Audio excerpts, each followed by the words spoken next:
de que nossa vida não está se passando inutilmente. O autor dessa frase é o Érico Veríssimo, escritor brasileiro, e para falar um pouquinho da vida dele, nós vamos chamar ele.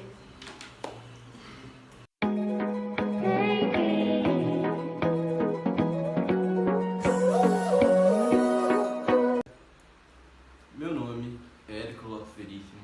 Nasci em 1905 e morri em 1985. Fui um dos escritores mais renomados do modernismo brasileiro, cuja minha principal obra foi O Tempo e o Vento. Fui de família rica e tradicional, mas perdemos tudo no início do século, onde tive que trabalhar para ajudar no sustento de casa. Sempre tive um forte interesse pela literatura. Minhas principais inspirações foram Machado de Assis, Oswald de Andrade, Eça de Queiroz, etc. Nasci e cresci em Cruz Alta, no Rio Grande do Sul. Mas em 1920 mudei-me para Porto Alegre, onde me puseram no colégio interno. Em 1922, meus pais se separaram e tive de começar a trabalhar no Banco Nacional do Comércio. Em 1926, voltei para Cruz Alta e, junto a um amigo, fui sócio de uma farmácia, que faliu anos depois. Posteriormente, em 1930, voltei para Porto Alegre, onde foi um passo decisivo na minha vida. Comecei a trabalhar com os meus escritos. Um ano depois, casei-me com a Mafalda. E no mesmo ano, ocupei o cargo de secretário na redação da revista do Globo. Um ano depois, fui eleito diretor da revista O Globo, atuando no departamento editorial da livraria. Como participei do movimento modernista, dediquei-me a relatar problemas sociais, tal como a obra Caminhos Cruzados, na qual é um romance de análise social. Terminando a ditadura Vargas, em 1943 fui lecionar literatura brasileira na Universidade de Califórnia. Em 1953, ocupei o cargo de diretor do Departamento de Assuntos Culturais da União Pan-Americana. Em 1969, a casa onde cresci foi transformada em um museu. Minha obra, Música ao Longe, recebeu o prêmio Machado de Assis. Em uma outra obra, Caminhos Cruzados, recebeu o prêmio Graça Aranha. Minha vida se encerra em 1975, onde fui vítima de infarto fulminante. Seu repertório era amplo, escreveu contos, crônicas, romances e até literatura infanto-juvenil. Érico se situava na segunda fase do modernismo e, por isso, ele se preocupou em tratar das temáticas sociais. Seu repertório é bastante vasto. Érico Veríssimo é o autor dos contos Fantoches, As Mãos de Meu Filho, O Ataque, Os Devaneios do General e Chico. Também foi ele quem escreveu os romances Clarissa, 1933, Caminhos Cruzados, 1935, Música ao Longe e Um Lugar ao Sol, 1936, Olhai os Lírios do Campo, 1938, Saga, 1940, O Resto é Silêncio, 1943, O Tempo e o Vento, primeira parte, O Continente, 1949, O Tempo e o Vento, segunda parte, O Retrato, 1951, O Tempo e o Vento, terceira parte, Arquipélago, 1962, O Senhor Embaixador, 1965, O Prisioneiro, 1967 e Incidente em Antares, 1971. A novela Noite, em 1954, também é da sua autoria. Na literatura infanto-juvenil, é responsável por ter escrito as obras A Vida de Joana d'Arc, em 1935, As Aventuras do Avião Vermelho, Os Três Porquinhos Pobres, Rosa Maria no Castelo Encantado e Meu ABC, em 1936, As Aventuras de Tibicuera, em 1937, O Urso com Música na Barriga, 1938, A Vida do Elefante Basílio, Outra Vez os Três Porquinhos, Viagem à Aurora do Mundo e Aventuras no Mundo da Higiene, em 1939, e Gente e Bichos, em 1956. Há também narrativas de viagens, onde ele escreveu Gato Preto em Campo de Neve, em 1941, A Volta do Gato Preto, em 1946, México, 1957 e Israel em abril 1969. Érico escreveu também autobiografias. Em 1966, O Escritor Diante do Espelho. Em 1973, Solo de Clarineta, Memórias. E uma edição póstuma em 1976, também chamada Solo de Clarineta, Memórias 2.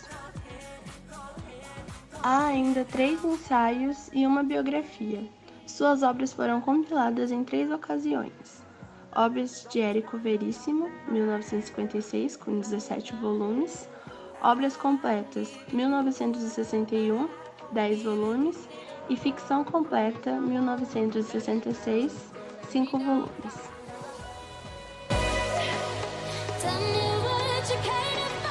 A escola literária que o Érico Veríssimo se encontra é o modernismo. O modernismo iniciou na semana de 1922, a Semana da Arte Moderna, e ele é uma ruptura com tudo o que acontecia na época. A fase que antecede ele é o simbolismo, e o modernismo é justamente para isso, para romper com os ideais do simbolismo, que eram os ideais clássicos, e apresentar uma nova forma de literatura, uma nova forma de arte. O período foi marcado pela exploração de novas ideias e modelos, tal como a libertação estética e formal, ruptura com o tradicional, experimentação artística, entre outros.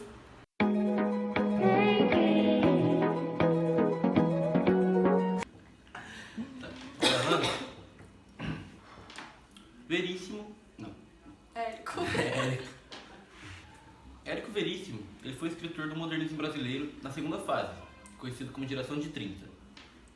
A segunda fase do modernismo, ou a fase da consolidação, é a fase em que os autores da época estão consolidando aquilo que a semana de 1922 propunha, que são os ideais sociais. E o Érico Veríssimo faz parte dessa segunda fase, que começa em 1930 e vai até 1945. É a fase mais longa do modernismo. Seu contexto histórico se dava pela crise de 29 nos Estados Unidos, que gerou desemprego, fome e miséria, os regimes totalitários e ditatoriais da Europa, que consequentemente gerou a Segunda Guerra, e no Brasil, a Era Vargas, e o fim das oligarquias de São Paulo e Minas Gerais. Período conhecido como República Café com Leite. No Brasil, iniciava o período Era Vargas e o fim das oligarquias de São Paulo e Minas Gerais, período conhecido como República Café com Leite. Com a chegada de Getúlio ao poder, a ditadura militar no Brasil também se aproximava com o Estado Novo. E nessa época, a literatura passava por uma fase de maturação e de concretização. As características da segunda fase do modernismo brasileiro são a influência do romantismo e do realismo, que são o neorromantismo e o neorrealismo, a presença do nacionalismo, regionalismo e universalismo, e a realidade social, cultural e econômica é muito bem exposta. Além disso, também se destaca a valorização da cultura brasileira, a influência da psicanálise de Freud, o uso da linguagem coloquial e versos livres.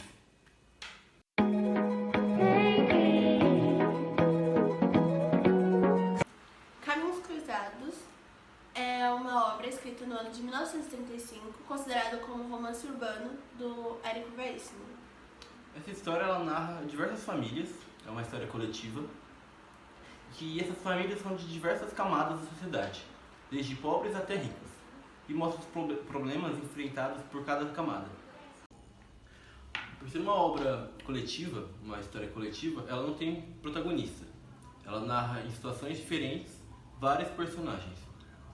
São vários núcleos de pessoas, tanto pessoas muito ricas como pessoas muito pobres, vivendo em uma sociedade onde elas estão ligadas, mas elas não se conhecem. Assim como uma novela. A obra passa em 5 dias normais. E é relatada em Porto Alegre. Ela retrata desde as mazelas da pobreza Até a hipocrisia da burguesia local.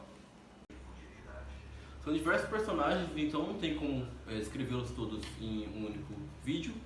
Mas no período existiam os novos ricos, que são as pessoas que ficaram ricas por conta da loteria. Elas saíram do interior e foram para a cidade grande, que é a capital, Porto Alegre. e essas pessoas elas foram inseridas no meio que até então não era delas, que eram já os burgueses. Obrigada. E essas pessoas elas foram inseridas em um meio que até então não era delas. Elas eram do interior e elas foram inseridas em um meio de pessoas de uma sociedade que já era burguesa.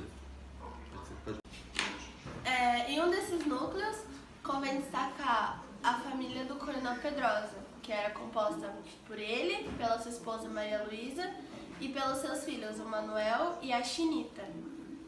A sua esposa ela tinha um medo, porque conforme eles eram recém-ricos, ela tinha medo de que o dinheiro que eles ganharam com a loteria não suportasse os gastos dele. Porque conforme eles eram recém-ricos, eles gastavam demais para esbanjar o dinheiro que eles tinham. E sua esposa ela tinha medo de que um dia o dinheiro acabasse. E vale falar também que a Chinita é uma personagem muito importante, porque ela acaba representando uma revolução sexual. Porque na época a mulher era retratada somente como posse do homem e ela tinha que prezar ao máximo pela sua virgindade. E um dia a Chinita resolveu perder a sua virgindade com um homem que não tinha pretensão nenhuma de casar com ela.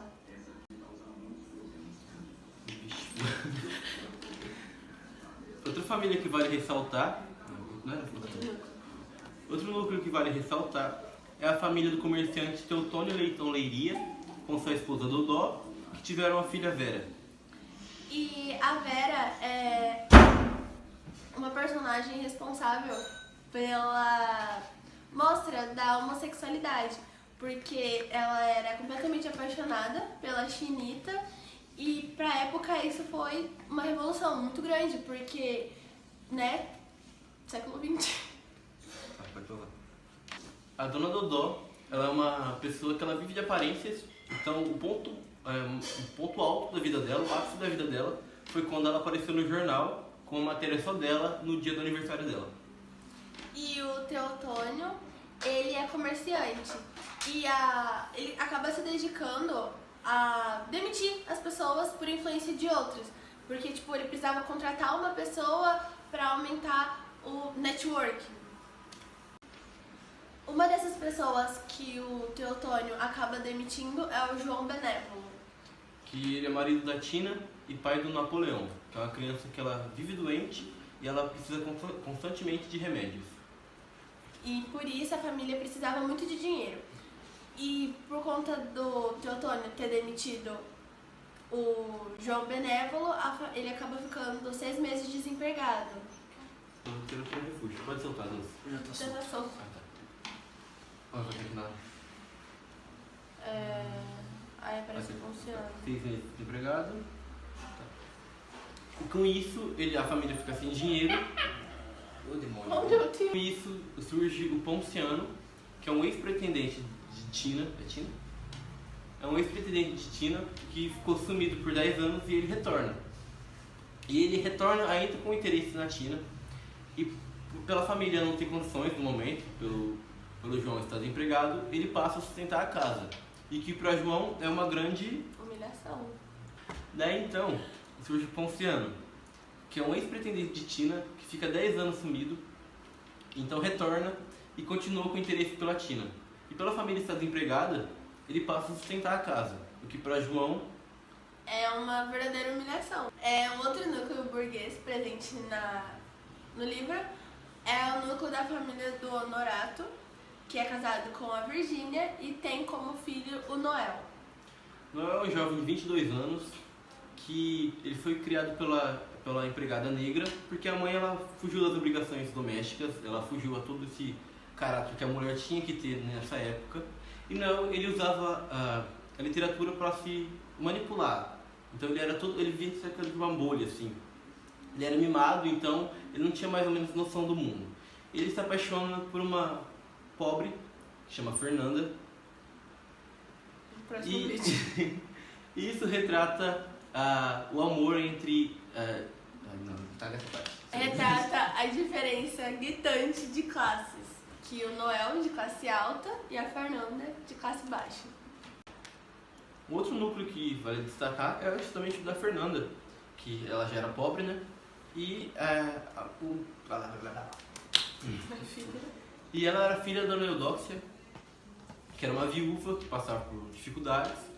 E Fernando e seu irmão, Pedrinho, de 16 anos, eram que trabalhavam para poder manter a casa. Inclusive, Fernanda trabalhava na empresa do senhor Teotônio, que é do outro núcleo burguês. A Fernanda, ela conhece o Noel desde pequena e ela é meio que apaixonadinha por ele já. Outro personagem que é importante destacar é o professor Clarimundo. Ele é bem chato, mas ele é um personagem muito bem construído. Ele é professor, ele também gosta de escrever, é escritor, ele pretende publicar um livro. E ele é aquela pessoa que ele gosta, por ele ser inteligente, ele gosta de corrigir as pessoas, o que torna ele chato.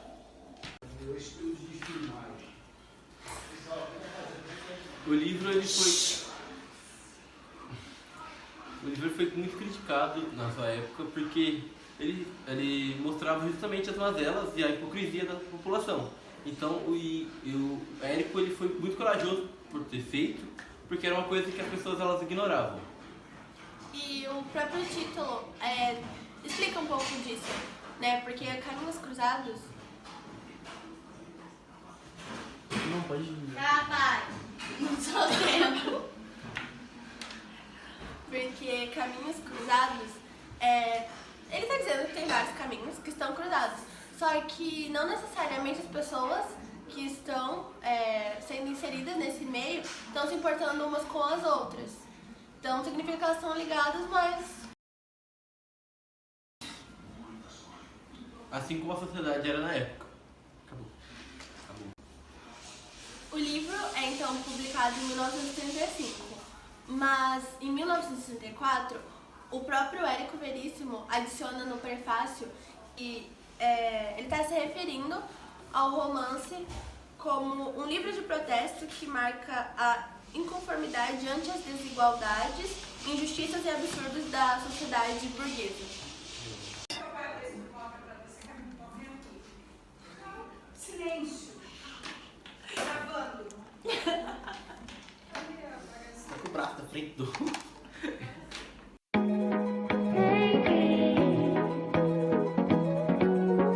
O contexto histórico da época era a Era Vargas.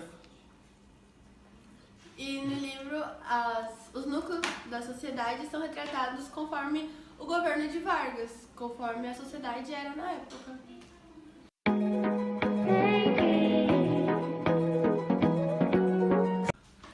E é isso, a gente espera que vocês tenham gostado. Dá joinha no canal, se inscreve. Cabelo botando na minha testa. É isso, espero que tenham gostado. E é só. Pronto, acabou. Acabou.